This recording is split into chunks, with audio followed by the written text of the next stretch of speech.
Hey, this is Victor. Hope you're doing well. And in today's episode, I wanted to talk to you about competitive research, or what I like to call spying on your competitors. So, this is kind of fun. One of the things I like to do is kind of see what other people are doing and get a sense of kind of what my competition is up to. How are they getting traffic? How are they getting people coming to their website? What is their strategy? Who works at the company? What kind of people are they hiring? Those types of things, which I can then use to help improve my own business. So stay tuned. We're going to do some fun competitive analysis or some spying on your competitors, and let's watch it. Okay, so here we are, and let me walk you through some of the ways that you can go about kind of spying on other people and kind of seeing what they've been up to. I feel like I should almost give a disclaimer here, like this is for entertainment purposes only or educational purposes only, and I don't know what kind of disclaimer I can give here, but there's no ill will put behind this video. So use this with discretion and for the purpose of good is, I guess, what I'm trying to throw out there. So the first place that you might want to look at when doing competitive research is the Wayback Machine. If you just go into Google and type in Wayback Machine, you will get there. It's archive.org/web/web again. .php. And so what this is amazing, allows you to do, is you can enter any URL on the web and it will give you snapshots of that website over time, right? So in this particular example, I'm going to be using like Airbnb, the website. So this is Airbnb today. This is their current website. And we'll just look at some snapshots of like them over the years. So this is, right now, 2019. This is 2017. And sometimes they don't render it 100% perfect. There might have been more stuff going on here, but you can kind of get a sense of what their website looked like over time. And you can see this is like 2015. What's this, 20? Yeah, 2016, 2017, 2014, 13, 12, 11, you get the idea, 10, and 9. Now, a couple of interesting things that you can look at when doing this for competitive purposes. So number one is you can check out their SEO tagging. So you can see if they have changed their SEO title tag or meta description over time to maybe optimize for different keywords. So as you can see here, their brand name was kind of their first year they were going for it, but they still had vacation rentals, and then they've stuck with vacation rentals, private rooms, etc. Throughout, right? Actually, vacation rental homes, apartments, etc. That looks like they're going more broad match because they have a higher authority here. So that's one thing to think about. Another things you might want to think about is you don't want to necessarily copy the final product, the final thing, if you're not there. So for example, like here on this today's Airbnb, it doesn't even say the word Airbnb. It doesn't say kind of like how to do it, or it doesn't have it says book unique homes and experiences, but that's about it. Like there's no long explanation about what Airbnb is and how it works, or hey, this is a legit company and here's stuff from the New York Times. They don't need to, because everyone knows who Airbnb is. They're already established.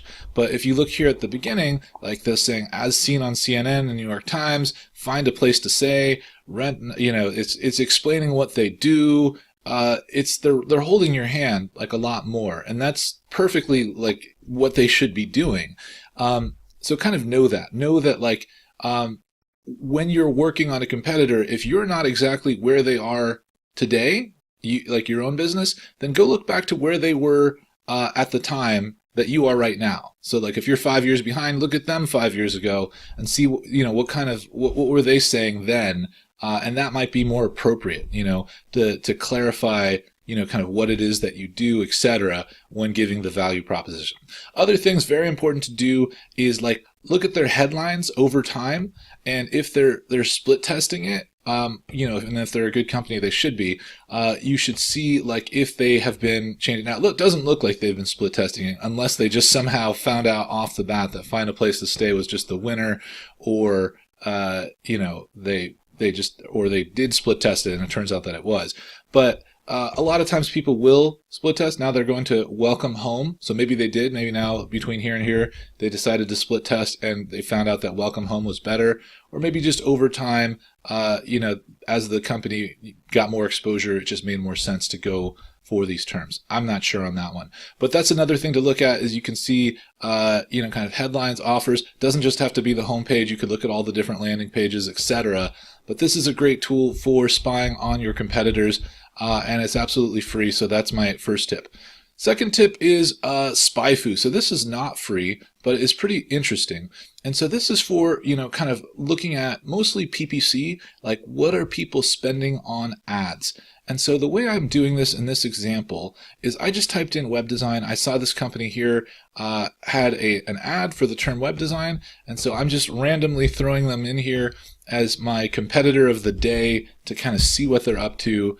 I don't really know this company that well, so don't think that this is like some kind of, I don't know them that well. But in any case, this is how the tool works, right? So the first thing you'll see is like this is mostly for paid. I'll show you organic in a second, but like you'll see that they spend about $7,000 a month on PPC, on Google AdWords, which is not bad, right? Not bad meaning like they are spending a good amount of money, and like things you want to see is if like they're spending money over time. Like what have they been spending on? Let's just see here. So let's go here. Let's look at the paid keywords and kind of see what they'll tell you. And I think my paid membership expired. I don't think I use this as much anymore. So I think I'm seeing what you would see, which is just the free version, which is fine.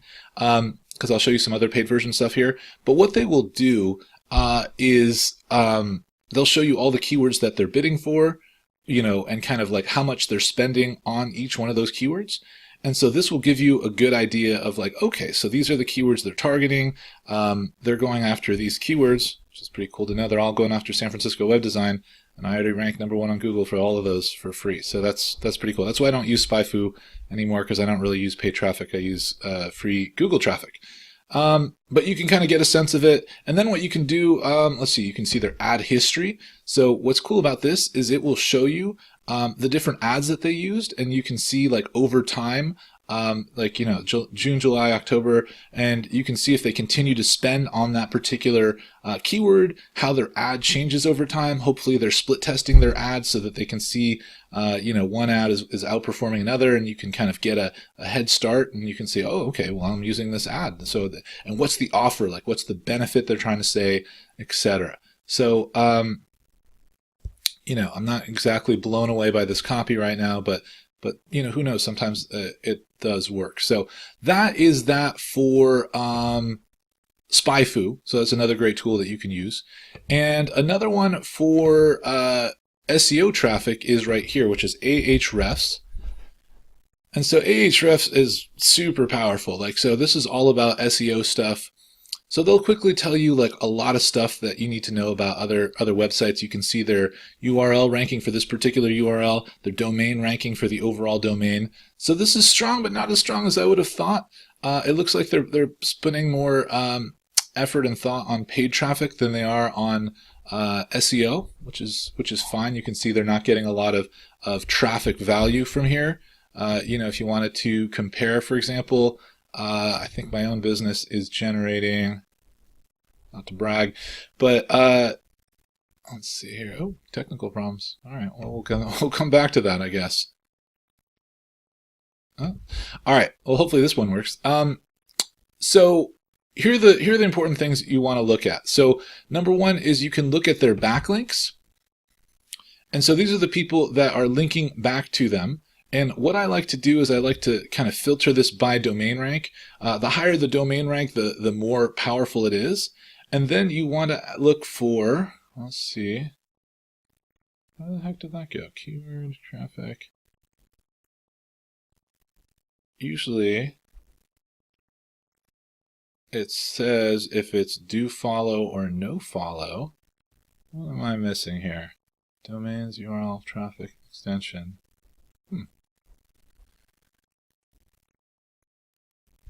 That is bizarre. What am I missing? So usually there's a part right here that tells you if it's a do follow domain or a no follow domain, and you really just want to kind of target the ones that are do follows. Hopefully as I go through here it will somehow become obvious to me where it is. But that is interesting. Backlinks, new, lost, broken. All right, so anyway, you can see here these are the different places that they're getting backlinks. So PR webs. So PR webs are not follows. So I know that for sure. In any case, you'll have to go through here and just kind of see like, okay, so what are the major places that are getting links for them, and then you yourself can go reach out to some of these places and get links from them as well, especially if they're like directories or kind of other sites that maybe you could buy links from, or that are doing awards or anything of that nature. You could then reach out to them and get links for them as well. You can also do really powerful things like see what keywords they're ranking for. So this will show you like, here are the keywords that they're ranking for. And as well as you can see like, what are their anchors? Like, what are people, when they're linking to that site, what is the keyword that they're using to link with? And that will give you some ideas as well. So you can see a lot of stuff here, very branded. It explains why they're not ranking well on Google. Another fun thing you can see is their top pages. So what this will allow you to do is you can see, all right, if they have blog posts that are getting a lot of traffic, you can kind of go and see, oh, okay, these are the topics that they're covering, and you could do like similar topics or use that as inspiration for things that you might want to do within your own blog post, or specific SEO landing pages that you might want to do for your own. So Ahrefs, another great site, would highly recommend for kind of spying on competitors. And so then we have Google, and Google is awesome. Like, there's a lot of stuff you can do with Google in terms of spying on another person's site. And one thing I would highly recommend you do is Google around and Google for Google search operators. And what this will allow you to do is there's a lot of ways that people can search on Google that you don't probably know about, that are way more powerful than you might realize. So the first thing you can do is if you just go in here and type in site : and the URL of that company, it will show you all the pages indexed by that company. And if they don't know what they're doing, which is a lot of the time, they will have like really important things like their internal PDFs and documents and things that they would desperately not want to have to the public, all here indexed. And if you just go through it and search for it, all of that stuff is there. They're also just kind of pages that normally might not be seen by regular visitors. They don't have it within the regular sitemap, but that still exist within the site, and they're all available to be found here. So if you just do a site search here, this is a good way to kind of find other pages you might want to. So like their Plex server, login page is probably not something that would want people to see, etc. So that's another thing to do. And then what also you can do here is, instead of looking through here, you can go to LinkedIn or other job sites or any other kind of competitive site. And I'm just going to put Web Inertia. And so then what this will show you is all the results here. So it'll show you anyone working for them, a lot of people who are like contractors or people who work through other sites or whatever. It might be listed here. They might put it in their profile. They're listing here a summer internship, and you could see, oh, well, that's a good idea. Maybe I should be listing a summer internship or whatever. And so you can see kind of all the ways that kind of their profile is existing throughout the web, and stuff like that. So that's another great way to spy on your competitors. Really, there's like a million things you can do. There's things you can do like reverse image search for Google Images. If you see a product or something and you're on Chrome, you can just right click and find the image. Let's just see here. So not that this will work because this isn't relevant, but if you're on Chrome, you can just do Google search for Google image. And what this will do is it'll show you every instance of that particular image. So let's just say that you own like a shopping cart business and you're trying to find like the supplier.